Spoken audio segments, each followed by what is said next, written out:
Ce problème n'est pas un problème 2000 ou 2500 comme je voudrais faire, mais c'est un problème intéressant. Donc on peut voir que son roi est quand même assez bloqué, puisqu'on a un tour qui couvre toute la ligne, et on a surtout deux fous qui sont très actifs et qui peuvent attaquer le roi.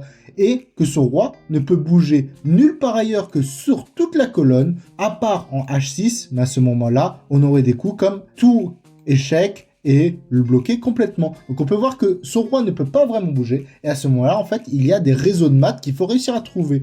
Et donc, on réfléchit à quels sont les échecs possibles pour aller le mater. Et donc, le premier échec qui est quand même logique, ce serait fou E7 échec. Et à ce moment-là, il n'a que trois possibilités. Soit roi H5 ou roi H6, mais à ce moment-là, on a tour H4 mat, puisqu'il n'a aucune case de sortie pour son roi, ou sinon, son deuxième coup, lorsqu'on en fait fou échec, ça serait faire roi F5, et à ce moment-là, on a un réseau de maths très intéressant, puisqu'on aurait fou C8 échec, à ce moment-là, il n'aurait qu'une case, il aurait son roi en E5, mais qui attaquerait notre tour, donc il faudrait faire attention, et c'est à ce moment-là où on a le très joli coup fou F6 mat, puisqu'à ce moment-là, lorsque son roi ira en E5, il n'y aura aucune solution, que ce soit la case F5 contrôlée par le fou, les cases E4, D5, D6 ou E6 qui sont contrôlées soit par la tour, soit par le roi et le fou. Et donc ça fait un mat en deux